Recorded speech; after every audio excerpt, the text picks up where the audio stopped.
Okay, again, welcome to the purpose of this book. And I'm David, and the other David is with me. And we are picking back up in the ninth step. We are on the bottom paragraph of 78. So, paragraph 1, 2, 3. Now, David, any recap from last week? Anything you want to? No, but I would like to set this up. Just a Sure. brief comment, not even a comment. I'm going to read it right out of the big book on page 58-9. What is the ninth step again? Just to refresh our memory, what we're talking about here. Ninth step is made direct amends to such people wherever possible, except when to do so would injure them or others. The first thing I was told about amends is I'm not others. So that's something to keep in mind as we go through this work here, and we point out all the different kind of amends that Bill lists in this book. But we got to remember, I am not others. Okay. So, let's get into the new content. Criminal offenses. Perhaps we have committed a criminal offense which might land us in jail if it were known to the authorities. We may be short in our accounts and unable to make good. We have already admitted this in confidence to another person, but we are sure we would be imprisoned or lose our job if it were known. Maybe it's only a petty offense, just padding the expense account. Most of us have done that sort of thing. Maybe we're divorced and have remarried but haven't kept up the alimony to number one. She is indignant about it and has a warrant out for our arrest. That's a common form of trouble, too. I have a definition for alimony and indignant. Alimony is an allowance made by a man to a woman during or after a divorce or legal separation from him. And indignant is wrathful because of unjust treatment. Thank you, Abby. Yeah, so what that's telling me here, we go back to page 78, the third paragraph, David started out. So there's two different amends here.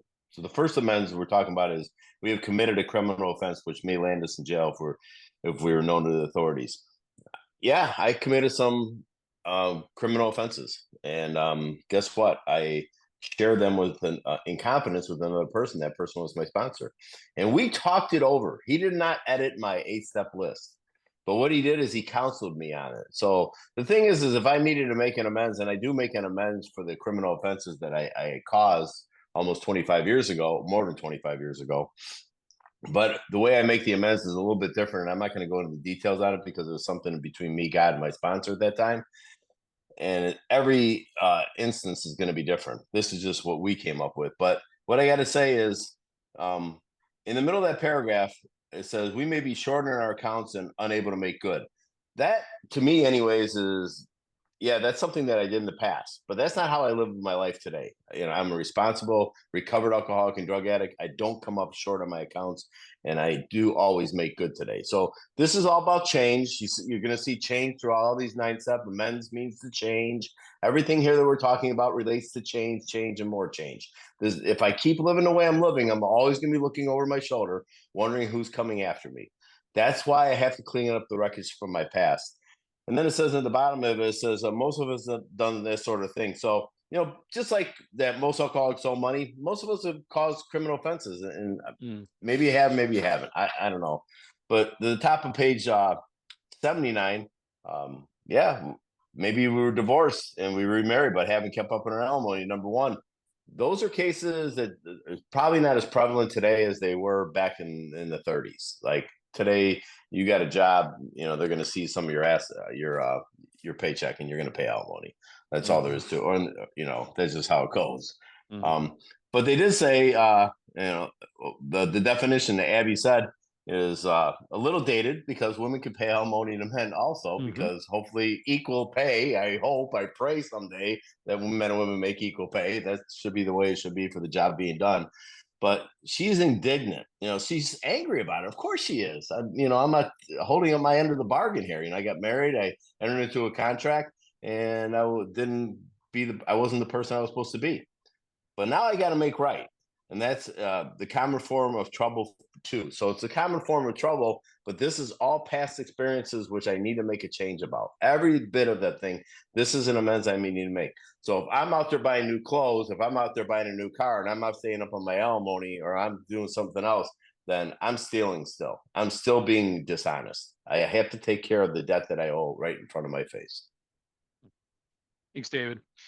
Yeah, I always like to point out how Bill is using the language in any particular section that we're reading, and it just dawned on me that in the previous paragraph, it started out with most alcoholics owe money, and then at the bottom sentence here in the paragraph we just read, most of us have done that sort of thing.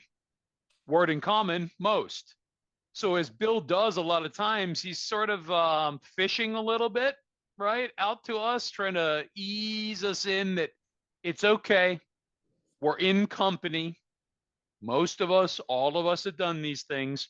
And therefore, we ought not put up any sort of, strenuous objection. It's like, just come on in. The water's fine. We've all done this stuff. I mean, you guys, I'm sure, have had this experience too. It's crazy. Sometimes we'll be sitting in a meeting and there'll be a newcomer will show up and they're getting up their nerve to talk. Maybe they've been coming to a couple of meetings and then they'll tell some crazy story about some wild thing, criminal, whatever they did. And the whole room bursts out in laughter, right? Not because we're laughing at the person. We're totally laughing with the person because we have done these crazy, insane, criminal, ludicrous things just as they have. Most of us have done these things. Not all. And David says this a lot when we're sharing, when we're giving leads, like let's not be in the big drunk-a-log because people come in, they didn't drink like we did. Maybe they didn't go to prison like David did. Maybe they didn't get divorced 3, 4 or 5 times like my sponsor did, right? Everybody's story is different. We don't ever want to run anyone out thinking, oh, I'm not eligible to be here.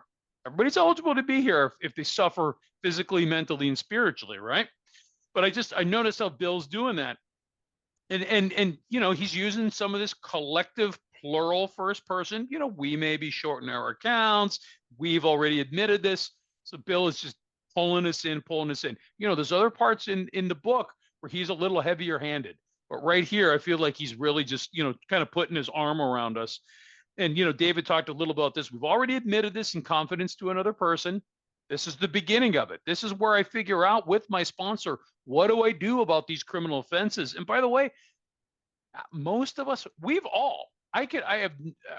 no doubt in my mind, we all have criminal offenses. There's different levels of severity. Right here in the US, we got misdemeanors, and there's different grades of misdemeanors. And we got felonies, and there's different degrees of felonies. Speeding, right? Driving on a suspended license, littering. There's lots of different laws we can break. Lots of criminal laws, not to mention all the other terrible stuff that, I did, like, I don't know, stealing cars and drinking underage and drugs and all this stuff, right? So the severity levels vary for everybody. But the point here is that we've all done stuff. And so I got to sort it out with God and my sponsor. What do I do about this? But I can only figure out how I can go forward and how do I work on these amends if I'm thorough and honest and I bring it up, right? I can't hide on these things. Petty offenses. So it's talking about sort of the, the gradation of the different kinds of criminality. And then, Bill's just using a couple of these examples. And again, I'm with David. Some of this has probably changed a little bit since then. The examples that Bill's using, this is for example's sake, right? I'm sure everyone here could come up with 5 or 10 things on the low end and on probably the more severe end of things that they did that ended up on their list, right? They had to make right. Top of 79. Although these reparations take innumerable forms, there are some general principles which we find guiding. Reminding ourselves that we have decided to go to any lengths to find a spiritual experience, we ask that we be given strength and direction to do the right thing, no matter what the personal consequences may be. We may lose our position or reputation or face jail, but we are willing. We have to be. We must not shrink at anything. I do Anything? have Yeah. reparations and innumerable. Reparations is a repairing, a putting in sound condition, and innumerable is too numerous to be counted. Thank you, Abby. Exactly. Yeah, so word reparation is, as Abby said, another word for amends, but the way I understand it is Bill and the fellowship in itself didn't like the word reparation. So that's why they use the word amends in the plural sense and not in the singular, because this is amends. It is. There's no amend singular in the Big Book of Alcoholics Anonymous. And it says, although these reparations take innumerable forms, there are some general principles which we find guiding. So I just changed the wording around a little bit. They're actually guiding principles. And if you study with Howard and Kathy, he's got a worksheet of things that are guiding principles in the Big Book of Alcoholics Anonymous. That is one of them. Here's a reminder, though. Reminding ourselves that we have decided to go to any lengths to find a spiritual experience. This is the third time that Bill's reminded us this. Remember back on page 58? You can either go there with me, hold the page on 79. It's in the second paragraph and how it works. We're all very familiar with it. It talks about our stories disclosed in our general way, what we used to be like, which for me means I'm running my life on self-will. What happened, the spiritual revelation that took place in my life, and what we are like now. So that's running in God's will. And if you decide you want what we have, I'm not even sure what you have, but I don't want what I have, so I'll take what you have. And it says, and you're willing to go to any lengths. That's the first time. Then we just read this on page 76. I'm pretty sure it's on 76. Yeah. Yep. 76 in the third paragraph, the last sentence in that paragraph, when we're getting introduced to the 8th and 9th step in the list that we're going to make. And Bill reminds us, because I have a short memory as an alcoholic and a drug addict. Remember, it was agreed at the beginning in italic writing, so we need to pay attention. We will go to any lengths for victory over alcohol. So this is our third time, back to page 79. And then right after it says we decided to go to any lengths to find a spiritual experience. So the first time he's talking about alcohol, being free from that. Now we're talking about finding a spiritual experience. How do you get that? The direct result of the steps. That is what we have to offer here. It's the only thing we have to offer here. Then it says, we ask, which is always a prayer. We ask that we be given strength and direction to do the right thing. Why? Well, here's why. No matter what the personal consequences may be. See, I'm not others in that equation. Remember, I started out by saying that? I'm not the others. If I'm harmed, it's not the others. That doesn't mean, because let me finish this sentence out real quick, but we are willing, we have to be as a must. We must not shrink. So I might have to go to jail for some of the crimes I committed, but I cannot harm my family too also. I have to counsel with people that have this experience of me. And there are people that have these experiences. I've not run into someone that have not had a similar experience of anything I've come across in all my 24 hours. I just need to seek counsel with my sponsor about this whole thing and pray about it, because he's even asking me to do that there. But it's talking about that we may lose our position, reputation, or face jail. And the crime that I committed was it was grand larceny. I mean, I could have went for prison for a very, very long time. And my sponsor said, you know what? I don't know the answer, but you may have to carry this message inside the wall. And that's a hard fact.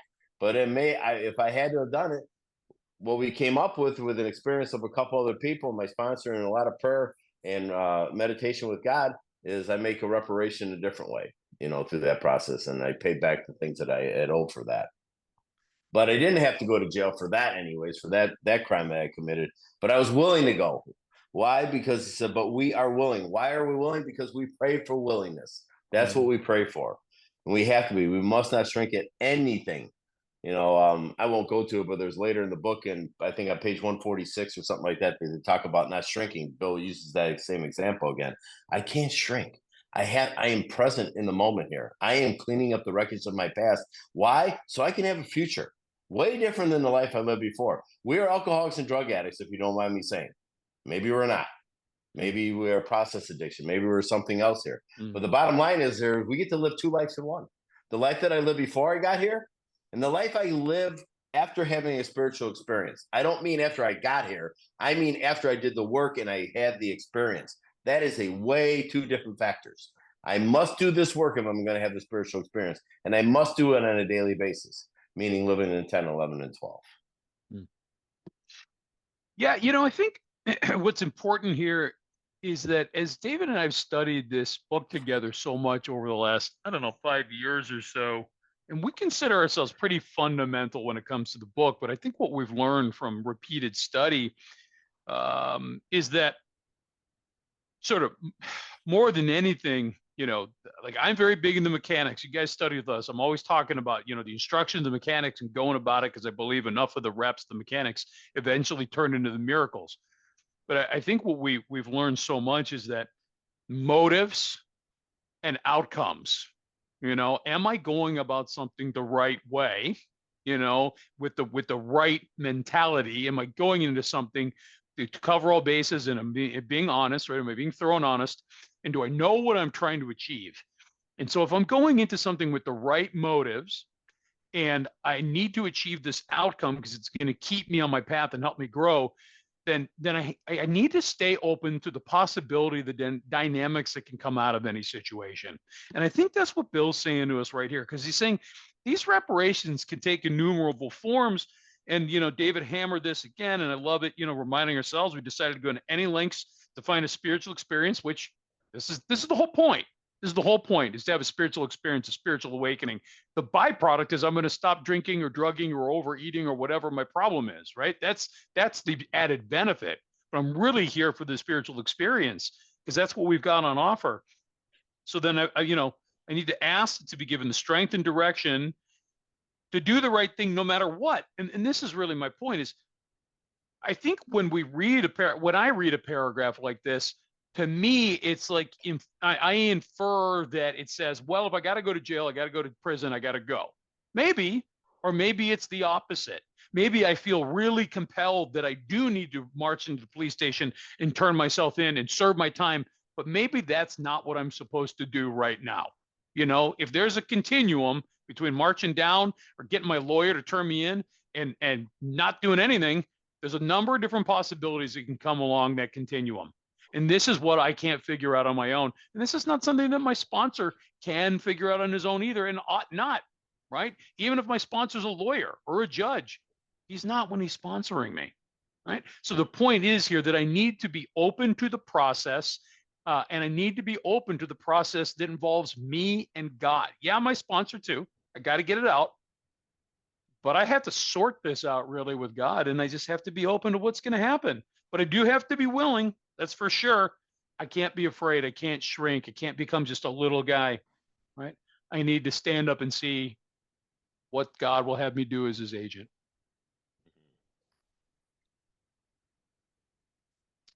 Continuing on, paragraph 2 on 79.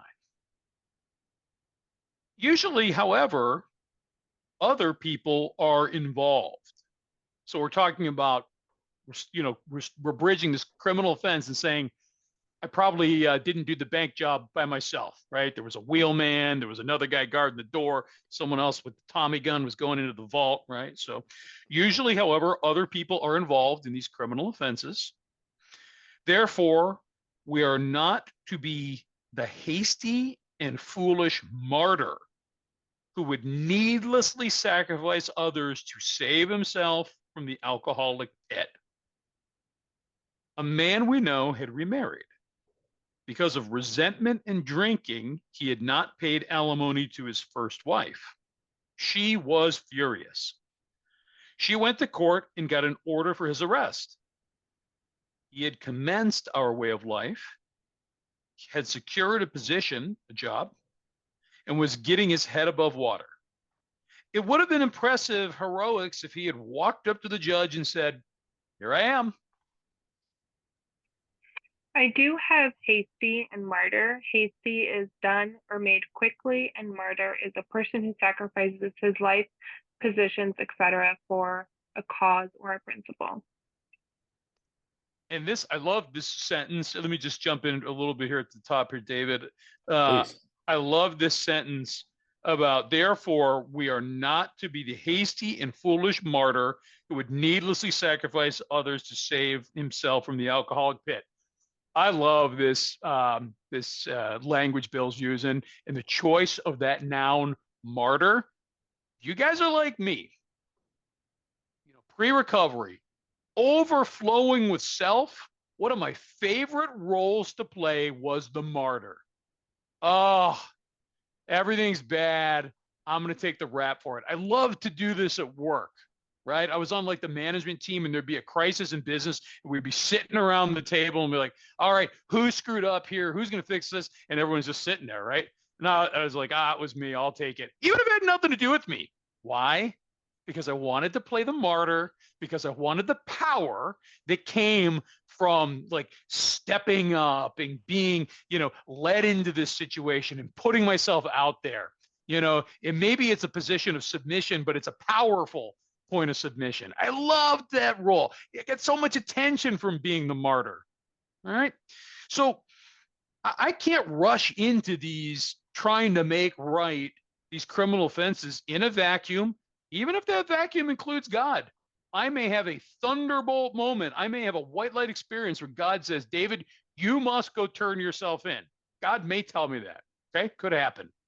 But what we're starting to talk about here is even if God gives me that direction, AA is saying, hold on, I cannot do harm even at the direction of God, right? At no point, I don't think anywhere in the book when we're forming a new relationship with God, I don't think in any place it suggests we trample on other people to follow what we think is God's direction. Okay. Fairly certain that's the opposite of what we're trying to do here. So, and there's going to be more, this story is just starting here, but the principle that's being introduced is I may have gumption, I may have direction from the sponsor and even from God, go make this criminal offense right. But if somebody else was in on the crime with me and the cops are going to shine the bright light in my face and interrogate me, I got to be real careful about incriminating somebody else. I cannot cause new harms. This is a guiding principle for the entire ninth step. Right? Cannot cause new harms while I'm cleaning up the harms I already did. And this concept was already introduced, right? When we first started reading about it, it talks about I just go, right? And I don't take, I'm paraphrasing, but I don't take the other person's inventory. This is about me, not them. I don't argue, I don't retaliate. So same thing here. In my efforts to make right anything I did criminally wrong, I cannot drag other people into it with me. Yeah, I love that you use the martyr and you gave a definition for it because Ashley and I were talking earlier today, and it's really funny because I always want to be the center of attention. I walk into a room, I want everyone. I think everyone's looking at me, thinking about me. And I heard a speaker say this a long, long time ago, and it just rings so true for me when I'm full of self. I go to a wedding, I want to be the bride. I go to a funeral, I want to be a corpse. I want to be the corpse. It's like, come on, isn't it? Now tell me you haven't thought that at some time or another. Like, this is not about me. This is really making me uncomfortable. I'm scratching things that don't itch right now. It's like, I'm just uncomfortable. I'm only comfortable when I'm thinking of self. And that is untreated alcoholism. That is unmanageability that I got to be rid of here today. But it says, and Bill's using another example here as David pointed out, like we talked about at the bottom of page 78.3, that most of us done that sort of thing. Well, here in the pop in 79.2, usually, however, other people are involved. So he's using an analogy that most likely you didn't do these things by yourself. He's just assuming. And I had committed a lot of crimes with my brother, and I got sober, and my brother never did. My brother died of alcoholism, like directly died, drank himself to death. And therefore, so when I got sober, I did not have the right, and I never even asked for his permission to go back to the people that I committed crimes with him about and get his permission, because I knew he wouldn't even say, yeah, that's a good idea. I should turn myself in too. He didn't do that. I didn't even ask for that, but I don't have the right to do that without his permission. And because that's talking about needlessly sacrifice others. That's what that means. It's like, I'm throwing him under the bridge, under the truck, under the bus, under every vehicle that I can come across. Why? Because I'm full of self, because I'm not thinking correctly. And then it says, in the next sentences, a man we know have remarried because of resentment and drinking. He had not paid alimony to his wife. So here's a will not and a can not. This is the guy who's a will not and a can not that we're talking about on page 58. You know, we talk about will nots and can-nots. You know, I've met a lot of will nots. I've never really met a can-not. But this is when we're talking about drinking. I have no power, no choice, no control. And then it says she went to court and got an order for his arrest. He commenced our way of life. What does that mean? He started going to meetings. That's what he did. And maybe even got a sponsor. And maybe he worked steps 1, 2, and 3. Maybe he did that, right? That's our way of life. That's what we do. There's the 3 sides of the triangle. You know, I have to be part of the fellowship. I have to be part of the service part. And I have to recover. So, and then at the bottom of that page, it says, it would have been impressive heroics if he walked up to the judge and said, here I am. So I thought about that because some of the crimes that I had committed, I wasn't committing them anymore. There was no evidence that I committed the crime. So if I walked into the police station and said, hey, listen, I was a pretty big dope dealer. I was selling like boatloads of dope all the time. They say, do you have any dope on you now? I'm like, no. Do you have any in your house? No. Well, please get out of here because we have real crimes solved, right? It's like, you know, so that's just not gonna fly, right? So, you know, the best way to do is just don't sell any more dope, right? Because I know people who got sober and said they worked the steps and were still selling dope and had a meth lab in their garage. By the way, we know somebody, right? And they did. And the funny part about the guy who had a meth lab in his garage after he was like 6 months sober, he brought it up at a meeting. We're all sitting in an Alcoholics Anonymous meeting. He goes, yeah, I got a meth lab in my garage. Not anybody blinked an eye. Nobody. Now, if you brought that up at Thanksgiving dinner with your family, they like, Jesus Christ, you have a meth lab in your garage. What does it matter with you? Not us. We don't blink an eye. And we said, you know what you probably should do? You should probably go home and break it up and smash it to death. That's what we did. You know, it's just like, we laugh at things we should cry at and cry at things we should laugh at. That's all I got to say. Abby, one more time, give us martyr again, would you, that definition?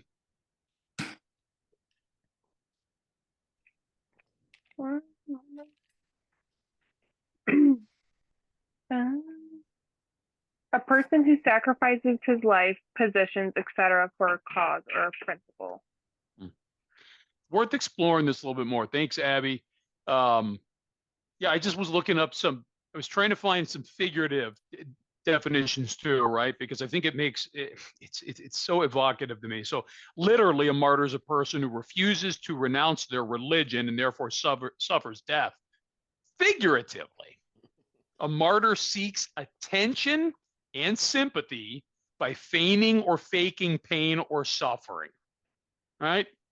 Is that not the unrecovered alcoholic and addict, right? I need the attention. I don't want anyone to pay attention to me, but I still want all the attention. And I need the sympathy. Don't you know how I've suffered? Don't you know about all the bad breaks I've had in my family and in my marriage and in my job, right?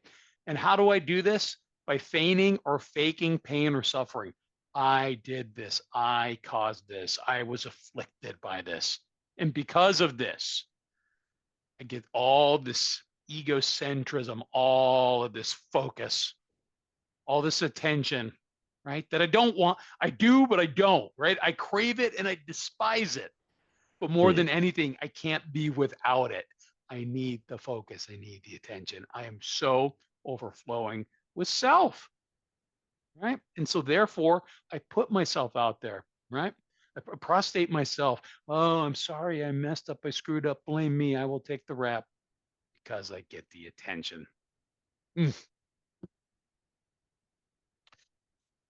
Third paragraph on 79. We thought he ought to be willing to do that. So to go up to the judge and say, here I am, if necessary.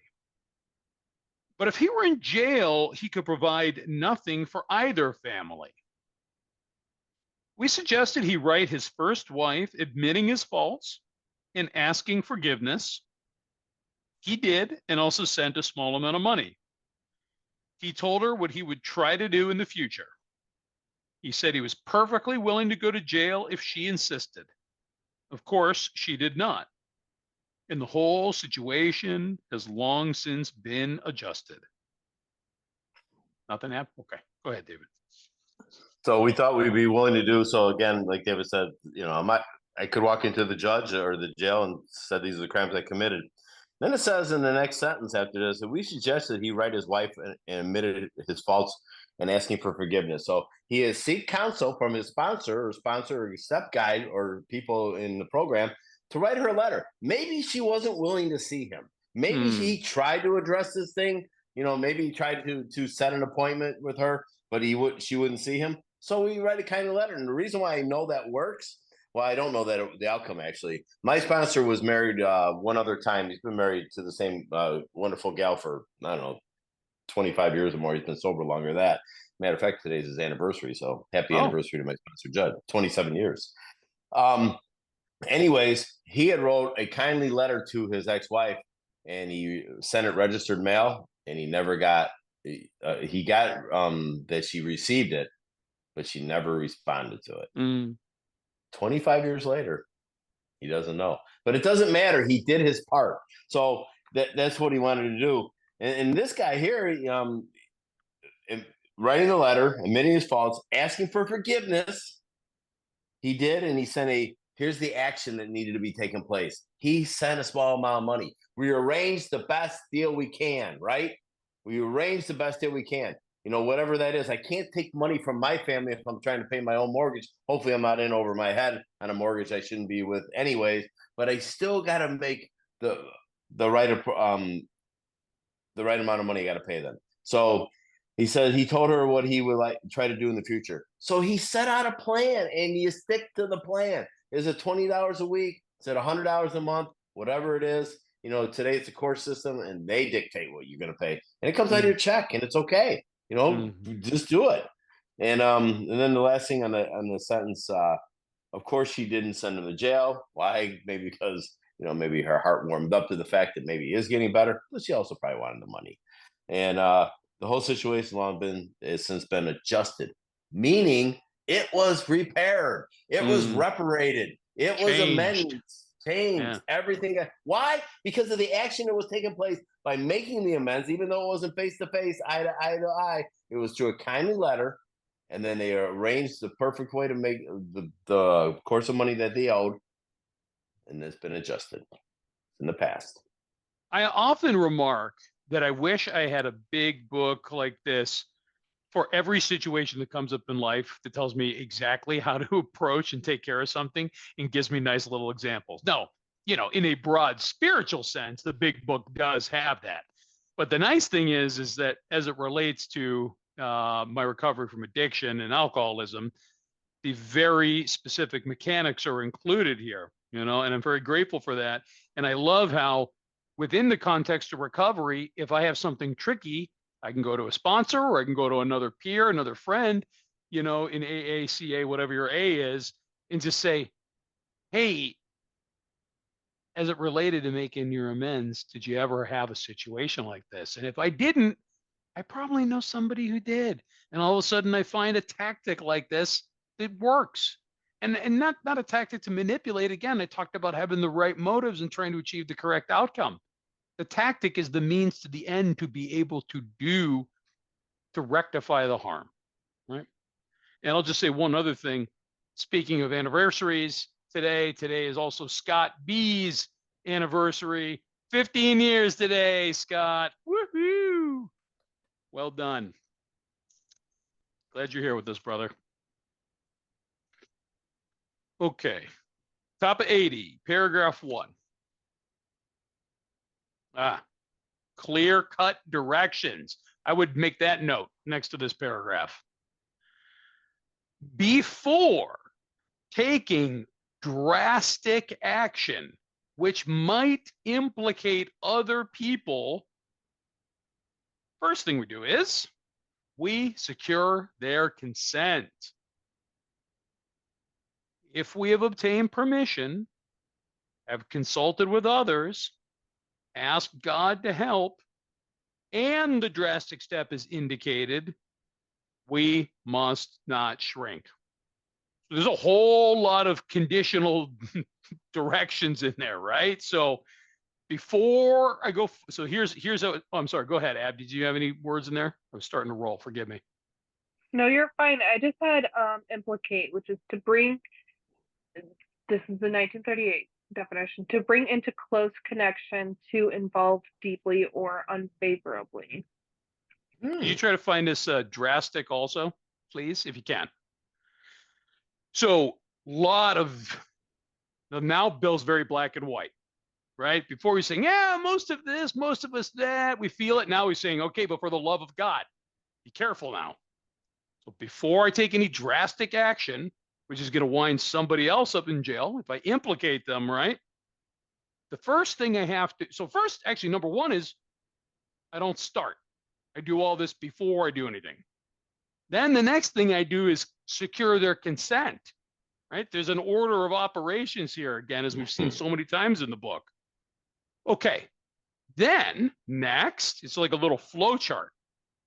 If I've actually obtained their permission. So if I didn't get their consent, done. You guys know those little workflow charts? It's like, yes, no, if, then. So if I got a no with their consent, I'm done for the moment. Now, can this be revisited later in the future?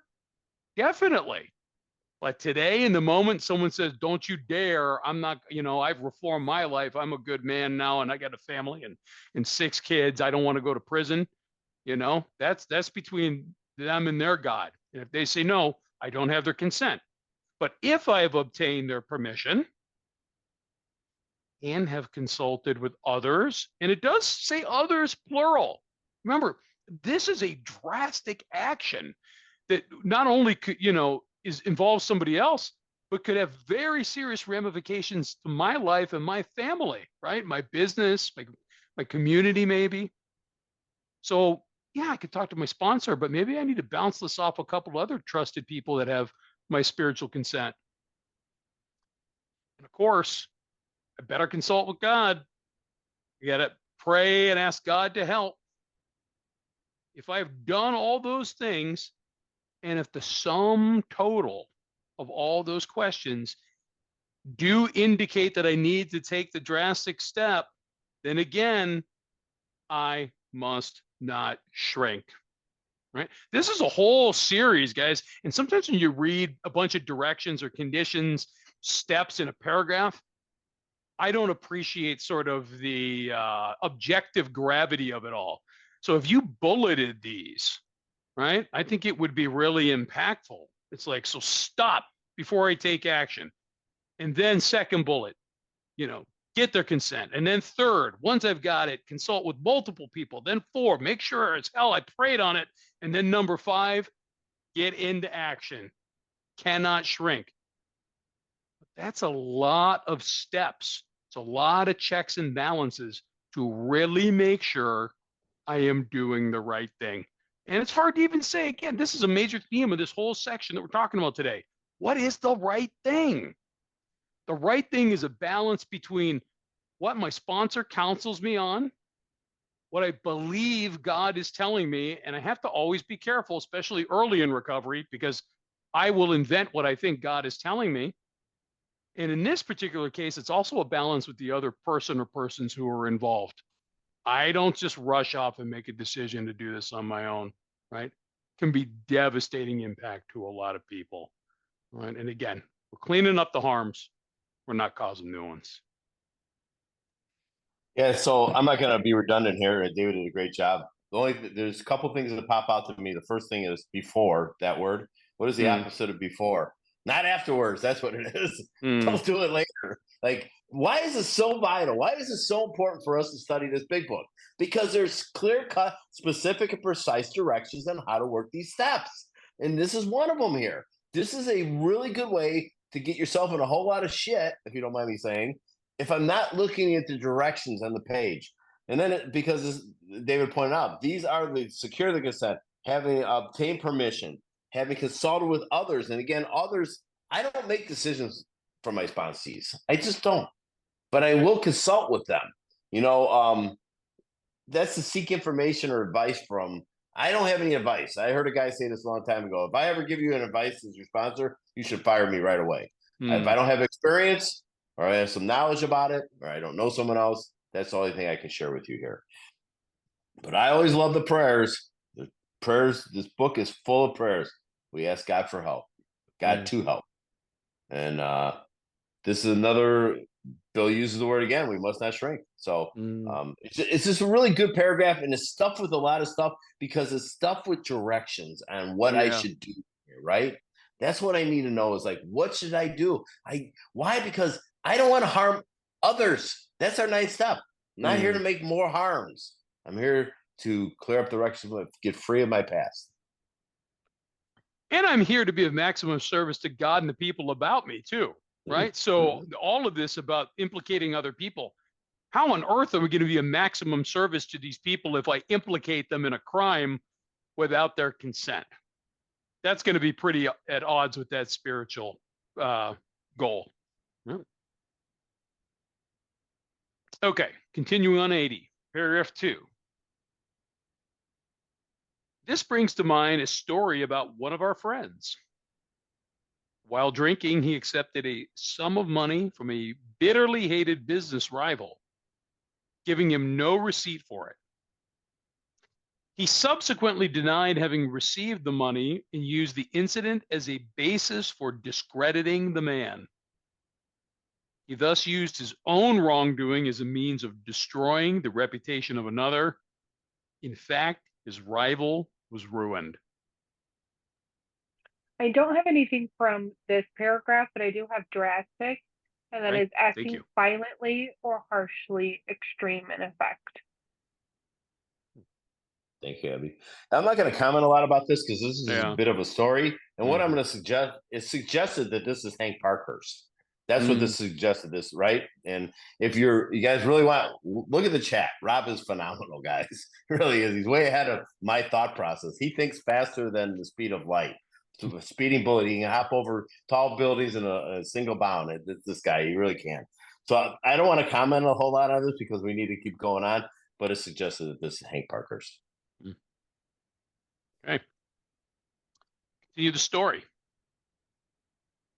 He felt that he had done a wrong he could not possibly make right. Just pause. How many of us felt that as we were writing that 8-step list? Convinced, right? There was no way I was going to be able to make this right. If he opened that old affair, he was afraid it would destroy the reputation of his partner, business partner, disgrace his family, and take away his means of livelihood. What right had he to involve those dependent upon him? How could he possibly make a public statement exonerating his rival? Anything, Abby? No. Okay. So he's a guy conscious here and has grown. He felt that he had done wrong. He could not possibly make right. So Bill talks about that. We'll get to that a little bit farther into the amends process here and some directions on how to do this. If he opened the old affair, he was afraid he would destroy the reputation of his partner, disgrace his family, and take away his means of livelihood. So I got to ask myself this question. This is the question here, right? Right. What right had he to involve those dependent upon him? That's the question I have to ask myself. And how could he possibly make a public statement exonerating his rival? So I make amends in the environment that I've harmed another person. Do I do it in a public setting? I mean, again, I have to have some counsel on these kind of things. I can't Mm. just go in this blind and think I know the right from wrong. But one thing that I'm always certain of before I make an amends, I am absolutely positively certain 100% that I pray for the right thought, the right action, and the right timing before I go do this. Continuing the story. After consulting with his wife and partner, oh, actually, let me just pause right here. If we go back up to the top paragraph, I didn't even consider this when I was talking about consulting with others, right? So we had the direction of the top paragraph. If we've obtained permission of consulting with others, I talked about people other than sponsor and recovery. How about the wife? How about the business partner? Maybe the kids, maybe they're old enough to appreciate the gravity of this situation, right? If you're a religious person, maybe your priest or your rabbi, your other spiritual advisors. A lot of people who can weigh in on things like this. So in this case, after consulting with his wife and partner, he came to the conclusion that it was better to take those risks than to stand before his creator guilty of such ruinous slander. He saw that he had to place the outcome in God's hands, or he would soon start drinking again, and all would be lost anyhow. He attended church for the first time in many years. After the sermon, he quietly got up and made an explanation. His action met widespread approval, and today he is one of the most trusted citizens of his town. This all happened years ago. I do have ruinous slander. Ruinous is defined as causing or tending to cause ruin, destructive. Slander is a false report maliciously uttered intending to injure the reputation of a person. Exactly. So, so here we are consulting with a wife and partner. Never even consider that. Again, like David said, it's like there's others involved here. There's more people I'm going to harm on this path of life that I'm trying to live a spiritual life, but I don't know right from wrong necessarily. So I'm going to consult with the people that are closest to me too. But then as we keep going down the paragraph here, he says he came to the conclusion that it was better to take those risks than to stand before his creator guilty of this ruinous slander. So he has a relationship with power, and he is feeling this God consciousness grow inside of him, and he's afraid of what's going to come up here. He saw that he had to place the outcome in God's hands.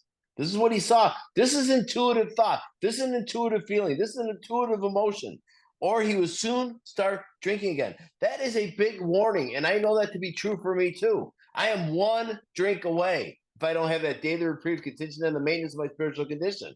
I may not drink tomorrow just because I didn't have that spiritual reprieve, but I might drink a month from now, or because of these harms that I've caused. If I don't make all my amends, and then this is his experience. So Hank goes to church. This is assume it's Hank. He attended church for the first time in many years, and after the sermon, he quietly got up and made an explanation. Sorry, his action, a demonstration of God's will here. That's what that action is. Met widespread approval, and today is one of the most trusted citizens of his town. What is that? That's change. The same thing that takes place in our homes takes place out in public. It takes place in every aspect of my life today, because I've changed internally. When my insides change, my outsides change. And the last thing it says, this all happened years ago, and I believe that was actually 3 years ago. So the process took place, the timeline was there, but this all happened because of a God consciousness. He felt it inside because he asked for guidance through the whole process. So I was just thinking about this concept of it's better to take those risks than to stand before his creator guilty of such ruinous slander. Now, we all have different spiritual beliefs, right? In 12-step recovery, some religious, some not, some purely spiritual, unrelated to religion. Maybe some of us have a concept of the afterlife. Maybe some of us don't. But one of these things that Bill is making an allusion to here, or I guess Hank was, or Bill was writing about Hank having this, is something that I heard early on that I thought was a nice way to conceptualize, which is, I've been sober a long time, haven't drank or drugged in 20 plus years. And I have my buddies from college, my fraternity brothers are still my closest friends today. And when we go on our annual fishing trip, inevitably, when I'm on the boat with one of the guys, they want to know how my recovery's going, my sobriety, and do I ever consider, smoking a little weed or, having a little beer or something, because maybe, they think, well, maybe you're okay now. It's been 20 years, right? Just okay, because they don't get it. That's a fair question from someone who doesn't understand our illness, right? And what I typically say is, I would rather die and get to heaven and have God say, you know what? For the last 30 years of your life, after the first 20, 30 years sober, you could have drank. I'd rather have God tell me that later than for me to figure out here on earth that I can't do it today, right? That's the kind of thing that sort of gets me a little future focused, right? So it's almost like, Hank is saying here, and, my perspective is, I'm going to err on the side of caution. The other thing we talk about, or we talk about is, I hear this all the time in meetings, and I'm not sure anybody even really knows what they're saying when they talk about it. Do the next right thing. Do the next right thing. you don't know what the next right thing is, don't do the next wrong thing. I don't know. That's a whole lot of thinking and judgment. And I think I've got a lifetime of showing that my discernment on things like that isn't so great. I think the opportunity here is for me to not be making the decision about what the next right thing or the right thing is. It's that I am to seek counsel. I am to seek it from God, and I'm to seek it from others, relevant people inside and outside of recovery. It's almost like a consultative decision that I'm making, right? Versus a command decision. So I am going to put this, in my creator's hands, believing that, with his counsel and the counsel of people about me, I better do this or else. And is this a real threat if I don't do these difficult amends that I may drink again? I don't know, because I made all mine because I was sort of scared straight to do it. Have I met people who were unwilling? And David talked about the difference between the will nots and the can nots. I've received lots of will nots who would not make all their 9-step amends, sadly, who went out and drank and drugged again. And several of them died, and it's terrible. And all those ones that died, they all had family, that I can think of. They were married, they had children, right? And they would not do this difficult thing for whatever reason. Maybe because maybe they still had a first step problem. They really didn't believe they were powerless and therefore had to do all this work. I don't know. Most of the time when people tell me that they're stuck on making an amend, there's no real excuse for it. It's just, I just don't want to do it. Or that person hurt me more than I hurt them. This is all covered in our instruction manual, right? It's just me playing God when I'm refusing to make it right. And then, tidy little way to sort of wrap this up. And of course, it's a beautiful little story. He got up and he did this really difficult thing, and now he's held in all kinds of esteem. But I want to believe that's a true story. And I want to believe it's got that happy ending, because imagine doing what this guy did up there. I don't know. Maybe some of you guys have done something like this, having to get up in front of a big group. I mean, going to a church and doing this. Oh my gosh, I can't even imagine. I didn't have to do something like this, but I like to believe that I would, right? Because I want to stay recovered more than anything. Okay. Next amend type. Domestic troubles.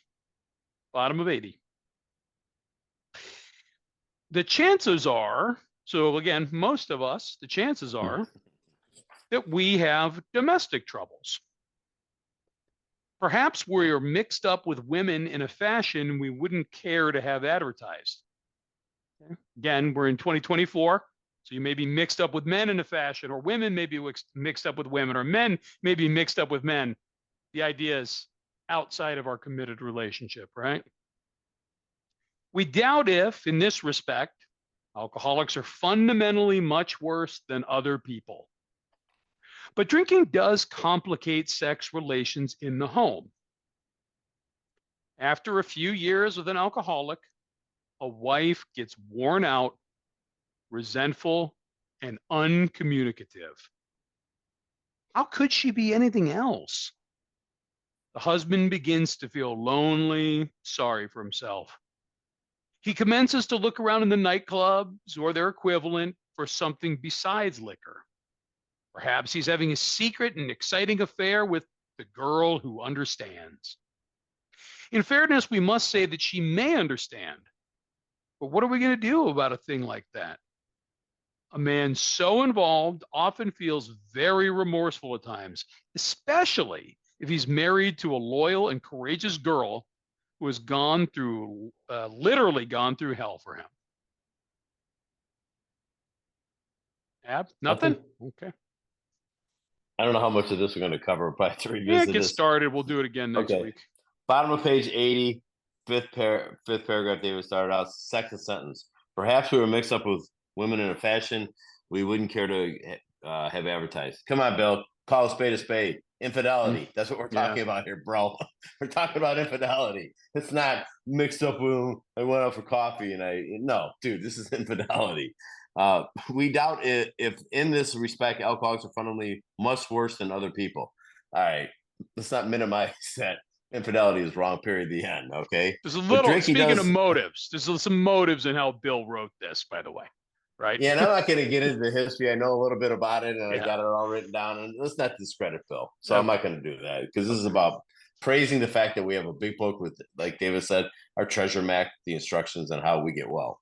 So, but drinking does complicate sex relations in the home. Of course, it did. After a few years with an alcoholic, a wife gets, let's pay attention to this, worn out, resentful, and uncommunicative. That's restless, irritable, and discontented. That's what that is on the bottom of page 28 in Doctor's Opinion. So how could she be anything else? The husband begins to feel lonely, sorry for himself. What is that called? That's self-pity. And he commences to look around the nightclubs or their equivalent for something besides liquor. He's looking for some comfort, some common ground, some commonship. That's what he's looking for here. He's full of self. This is untreated alcoholism. He's going to do more harm than good here. In fairness, he must say that she may understand, but but what are we going to do about a thing like that? So a man is so involved, often feels very remorseful at times. At times, dude. I just can see Bill writing this because he's trying to sugarcoat this a little bit. Yeah. This is terribly wrong, especially if he's married to. Guess what Lois was? Lois was loyal, courageous girl who was literally gone through hell for him. So I'm just going to stop there because we're getting close to the top of the hour. And we can probably revisit this next week. But yeah, Bill, you're minimizing shit, bro. Yeah. Feedback to Bill in the grave. Yeah. Okay, you know what? Yeah. I'm not even going to bother weighing in because we'll just we'll start with this Okay. again next week and we can both weigh in. All right, so we'll wrap things up here.